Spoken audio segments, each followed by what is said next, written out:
आज हम एक एग्जांपल करने जा रहे हैं विल्कोक्सन साइलेंट टेस्ट के ऊपर।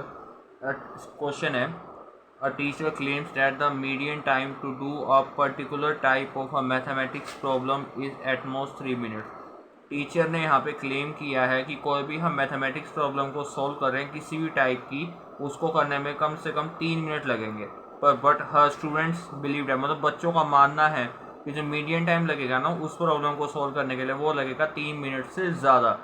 और रैंडम सैंपल ऑफ 10 स्टूडेंट्स, यहाँ पे 10 स्टूडेंट्स का सैंपल दे रखा है हमारे पास, है completed the problem in the following minutes, मतलब किसी ने 3 मिनट में कंप्लीट करी, किसी ने 3 मिनट से ज़्यादा में कंप्लीट करी है, उसका हमारे पास डाटा दे रखा है। अब यहाँ पे कह रहे हैं use the Wilcoxon signed rank test with 0.05 level of significance to test the teachers claim bye.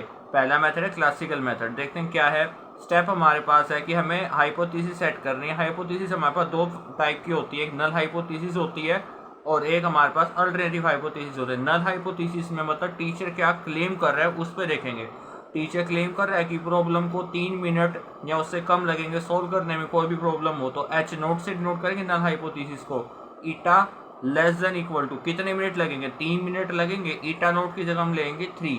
अब उसका उल्टा जो स्टूडेंट क्लेम कर रहा है हमारे यहाँ पर, तो ईटा H1 से नोट करेंगे अल्टरनेटिव हाइपोथेसिस को। कब, जब ईटा जब हमारे पास इससे ग्रेटर देन होगा, 3 मिनट से ज़्यादा ले रहे हैं तो ग्रेटर देन का साइन आएगा यहाँ पे।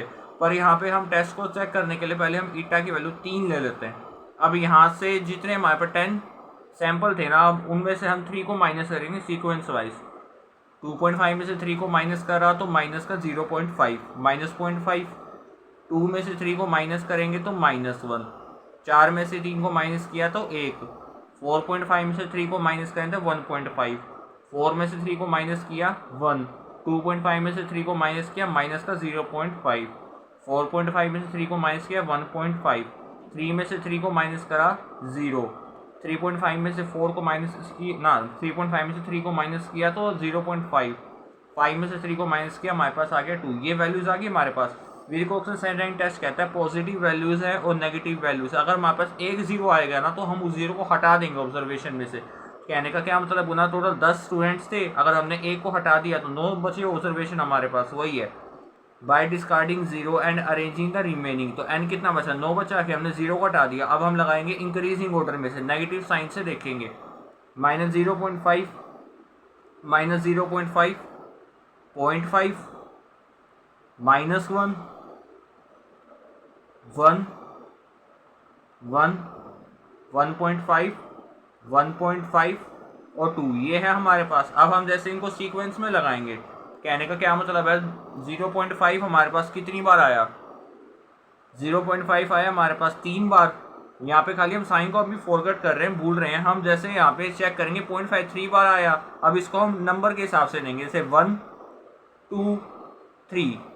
0.5 3 बार आया तो हमने नंबर साइन करे 1 + 2 + 3। अब हम इनकी एवरेज निकालेंगे, 1 + 2 + 3 को 3 से डिवाइड कर देंगे तो 2 आ गई यहाँ पे।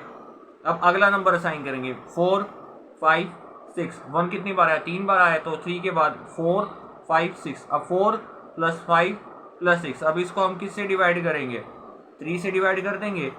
4 + 5 9 9 + 6 15 15 को 3 से डिवाइड करेंगे, 5 आ गया हमारे पास, 5 5 5 5 आ गया। अब इससे अगले पे चलेंगे, 7 8 7 + 8 डिवाइड बाई 2 7.5 7.5 7.5। यहाँ पे क्या गया, 9 आ गया, 9 डिवाइड बाई 1 9। अब हमने रैंक भी निकाल दिया। अब हम यहाँ पे इनको साइन के हिसाब से अरेंज करेंगे। यहाँ पे जैसे माइनस साइन है तो माइनस लग गया -2, यहाँ पे माइनस है तो -2 लग गया, और यहाँ पे -1 है तो यहाँ पे माइनस का साइन लग गया। हमारे पास 3 तो माइनस के साइन आए और बाकी 6 क्या है, पॉजिटिव के साइन है। अब पॉजिटिव वाले साइन का अलग से सम कर दिया, टी पॉजिटिव वैल्यू। अब यहाँ पे टी नेगेटिव, यानी नेगेटिव वाली वैल्यूज का हमने क्या कर दिया, सम कर दिया। टी का क्या मतलब होता है यहाँ पे, जो हम यही इंपॉर्टेंट स्टेप है। टी हमारे पास क्या था, टेस्ट 36 होती है, यानी स्मॉलर वैल्यू टी पॉजिटिव यानी 36, टी नेगेटिव को यानी 9। 36 और 9 में सबसे छोटी वैल्यू कौन सी है, 9 है। ये हमारे पास जो आई है, हमारे पास आई कैलकुलेटेड वैल्यू, ये कैलकुलेटेड वैल्यू आ गई हमारे पास। अब हमें जाने क्रिटिकल पे कितने % लेवल ऑफ सिग्निफिकेंस से बात करें, 0.05 लेवल ऑफ सिग्निफिकेंस से बात करें किस पे, जब हमारे पास क्या है 9 वैल्यू आई हमारे पास 9 पे, और अल्फा की वैल्यू 0.05 पे, सिंगल डेल टेस्ट हुई यहाँ पे हमारे पास। तो टीसी जो हमारा क्रिटिकल वैल्यू होगा ये हमारे पास आई 8। अब यहाँ पे कहने का क्या मतलब है, जैसे हम ग्राफ पे देखेंगे यहाँ पे क्या आ जाएगा, द क्रिटिकल रीजन 8 आएगा, 8 तरफ नंबर लाइन से देखेंगे -8, यहाँ पे 8। अब हमारे पास कैलकुलेटेड वैल्यू क्या आई, टेबुलेटेड तो हमारे पास 8 आ गई, कैलकुलेटेड आई 9, पॉजिटिव तरफ से जाएंगे 8 थी हमारे पास, अब हम आगे गए 9 पे, तो हम पार चले गए, तो हम क्या कर गए, कैलकुलेटेड वैल्यू यहाँ पे सिंस कंप्यूटेड वैल्यू और द टेस्ट एट यहाँ पे t इज इक्वल टू 9, 8 से हम कहाँ चले गए, आगे चले गए। अगर हम 8 से आगे चले गए तो हम क्या गए, आउटसाइड चले गए क्रिटिकल रीजन के बाहर, तो हम क्या कर देंगे, ऐसे को रिजेक्ट कर देंगे। अगर यहाँ पे उल्टा होता हमारे पास, यहाँ पे अगर 8 होता, कैलकुलेटिव वैल्यू 8 होती और टेबुलेटेड होती हमारे पास 9, अगर टेबुलेटेड 9 होती, 9 से पहले 8 आ रहा है, तो हम क्या करेंगे, उसको एक्सेप्ट करेंगे, यानी इनसाइड जाएंगे उसके क्रिटिकल रीजन के, तो यहाँ पे हम एक्सेप्ट करेंगे। कंक्लूजन क्या निकलेगा हमारे पास, कंक्लूजन ये निकलेगा, हमने एच नोट को हमने क्या करा, रिजेक्ट करा। अगर एच नोट को रिजेक्ट करा तो यानी टीचर का क्लेम सही था, तो प्रॉब्लम क्या हो जाएगी, 3 मिनट से कम में सॉल्व हो जाएगी।